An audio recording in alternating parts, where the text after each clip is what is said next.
बिस्मिल्लाहिर्रहमानिर्रहीम। अस्सलाम वालेकुम। क्या हाल है आप सबके? उम्मीद है कि आप सब लोग ठीक होंगे। मैं भी अल्हम्दुलिल्लाह बिल्कुल ठीक हूँ। तो ईद आ रही है, मैंने सोचा कि ईद के लिए कुछ स्पेशल बनाया जाए। इसके लिए मैंने मेसू बनाने का सोचा है। तो उम्मीद है कि आपको मेरी ये रेसिपी बहुत पसंद आएगी।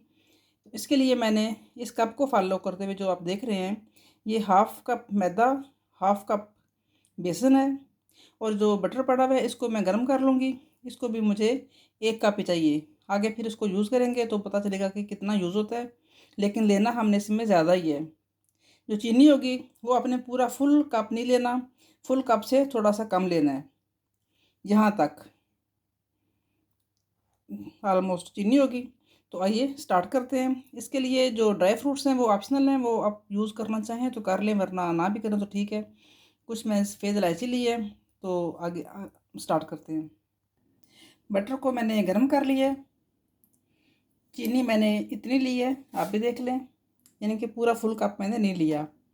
अब जो बटर है इसको मैं बेसन और मैदे में डाल के इसकी एक लेयर सी बना लूँगी, पेस्ट बना लूँगी। जैसे कस्टर्ड का या खीर का पेस्ट होता है वैसे ही होगा। तो इसमें हम डालते हैं।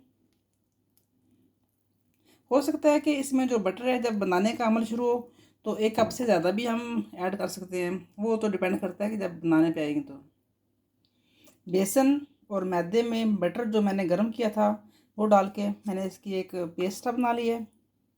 ऐसे इसकी ये वाली होनी चाहिए कंडेंसी। बाकी ये वाला जो बटर है मेरे पास गर्म किया हुआ है, ये हम जब बनाएंगे तो बनाने के दौरान यूज़ करेंगे। चीनी मैंने ले ली है तो फ्लेम में ऑन करूँगी। इसको मैं स्टार्ट करूँगी। अब फ्लेम मैंने ऑन कर दी है। चीनी मैं डाल दूँगी इसमें, और जो पानी है वो तकरीबन आपने इतना सारा डालना है,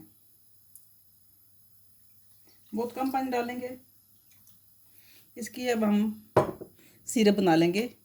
तकरीबन फुल तार की भी नहीं होगी, लेकिन इसको पकाएंगे इतना कि ये थोड़ा सा वो ड्राफ्ट टेस्ट से आगे कुछ थोड़ा सा हो जाए। इसके साथ ही ये जो बर्तन है इसको मैं बटर लगा के तो तैयार कर लूँगी। ये काम आपने पहले ही करना है, क्योंकि जब ये मेसू तैयार होंगे तो उस वक्त टाइम नहीं होता, वो बहुत जल्दी खुश्क होते हैं और जम जाते हैं। तो इसके लिए बर्तन पहले तैयार होना चाहिए। मैंने यही लिया। अगर आपके पास कुछ और सर्विंग प्लेट हो या ट्रे हो तो आप उसमें निकाल सकते हैं, आपकी अपनी चॉइस है। सफ़ेद इलायची में से दाने निकाल के मैंने इसमें डाल दिए हैं। सफ़ेद इलायची डालेंगे ज़रूर, लेकिन कम ही डालेंगे। इतनी ना हो कि वो जो टेस्ट होता है हमारे रियल डिश का वो उस पर ही वो सारा हो जाए। थोड़ा सा फ्लेवर होना चाहिए, सारा कुछ नहीं होना चाहिए इलायची या मसाले वगैरह। इसमें मैंने ऐड कर दिया है। उधर सिरप बन रहा है।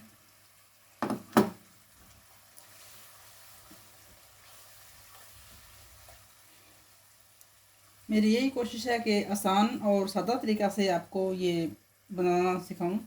उम्मीद है कि आपको ये मेरी रेसिपी पसंद आएगी।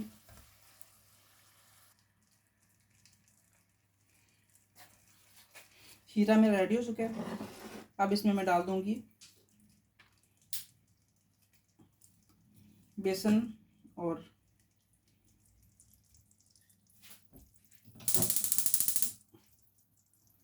मैदे का जो मिक्सर था इसको इसमें डाल के अच्छे तरीके से मिक्स करेंगे और इतना पकाएंगे कि ये जो शीरा है और बेसन का जो मिक्सचर है ये बिल्कुल यकजान हो जाए। खाना बनाते वक्त बर्तन हमेशा अच्छे तरीके से साफ़ करना चाहिए।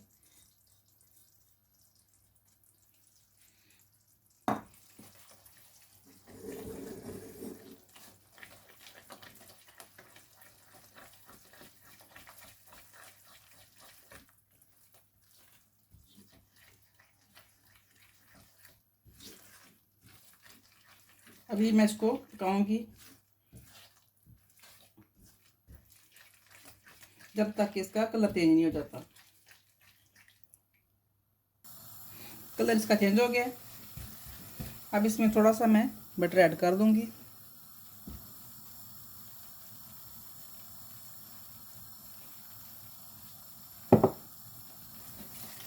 अब इतना ही पकाना है कि ये जो डाला है बटर इसमें, ये इसमें जज्ब हो जाए। इसका ये होता है कि चम्मच आपने बराबर हिलाते रहना होता है।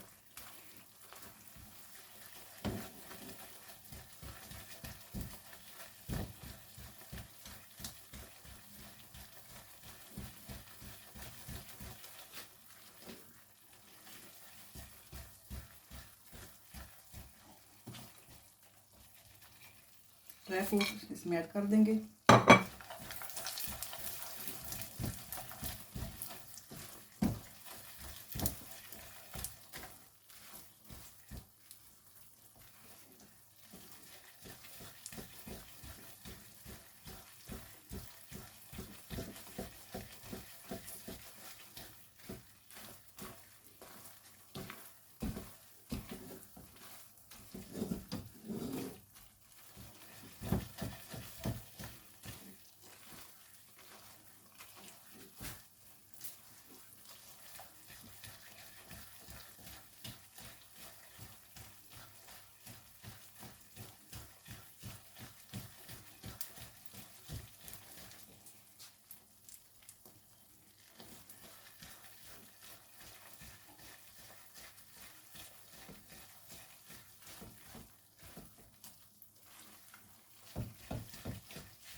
मेरे सूप हमारे रेडी हो चुके हैं।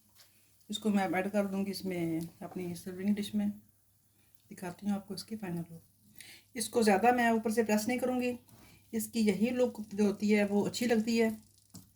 और इसको साथ ही इसके कर लेने चाहिए पीस भी, क्योंकि ये जब थोड़ा सा ठंडा हो जाए तो इसको काटना मुश्किल हो जाता है।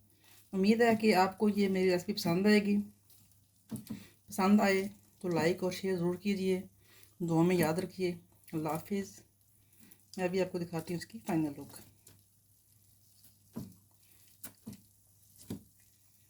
ये हो सकता है कि मेरे काटने के दौरान ये ड्राई भी हो जाए। इसकी खूबसूरती होती है कि ये ऊपर से इसकी रफ लुक होती है।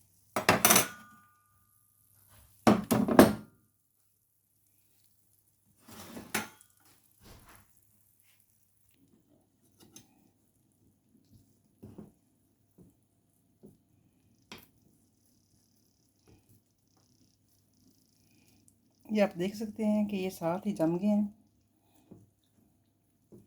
बहुत मज़ेदार, हेल्दी ये स्वीट है। बच्चों को ये बहुत पसंद आएगी।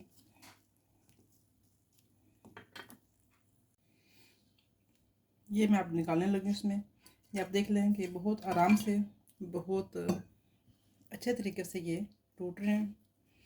कोई ऐसा मसला नहीं है। देख लें।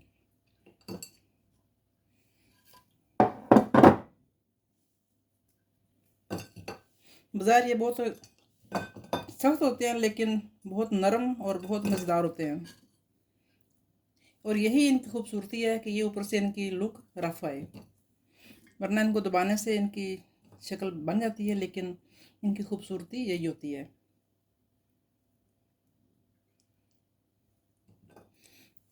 उम्मीद है कि आपको ये मेरी रेसिपी पसंद आएगी। दुआ में याद रखिए। अल्लाह हाफिज़।